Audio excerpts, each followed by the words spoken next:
J'ai toujours été à tous les rendez-vous que proposaient les premiers ministres, même quand j'étais vraiment pas d'accord avec eux, parce que ça fait partie de l'exercice républicain entre chefs de parti et Matignon de se parler pour trouver des solutions.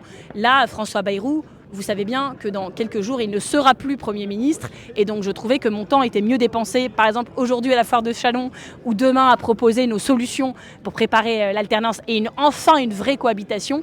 Donc voilà, chaque jour qui nous sépare du 8, chaque heure de chacune de ces journées doit être dépensée utilement à préparer la suite. Et la suite, pour moi, elle se prépare aujourd'hui avec vous à Châlons. Même ceux qui acceptent d'aller voir François Bayrou à Matignon disent qu'ils y vont, mais que leur décision de voter contre la confiance est irrévocable.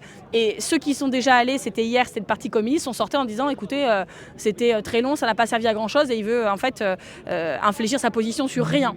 Donc ça conforte ma décision. Emmanuel Macron, alors qu'on lui avait rien demandé, a posé une transition très claire aux Français en faisant une dissolution il y a plus d'1 an, qui était concertée avec personne. Donc c'est vraiment son idée et il a demandé aux Français en gros, est-ce que oui ou non vous voulez un changement de cap politique.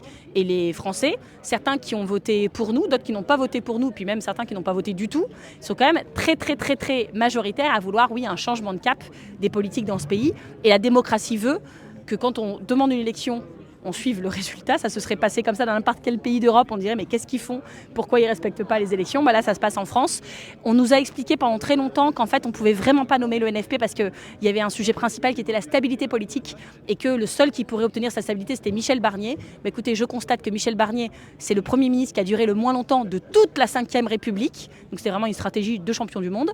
On nous a ensuite dit, bon là, François Bayrou, ça a mieux marché. Résultat, le 8 septembre, il va tomber. Et donc après ces deux tentative apocalyptique, il est obligé de nous laisser nous y coller. Et je le dis à tous mes camarades de gauche et écologistes, si on veut continuer comme on l'a fait l'été dernier à combattre l'arrivée de l'extrême droite à l'Élysée et à Matignon, si on ne veut plus du macronisme, alors on a une responsabilité, c'est de s'y préparer. Emmanuel Macron, il a la responsabilité de nous nommer et nous, on a la responsabilité de préparer cette hypothèse.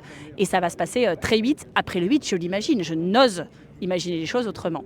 En tout cas, je précise qu'on a aussi rendez-vous dans la rue le 10 septembre à l'appel du mouvement du 10 septembre, le 18 septembre à l'appel de l'intersyndicale et que cette rentrée va aussi être émaillée de rendez-vous sociaux. Voilà, le terreau est fertile pour cette rentrée.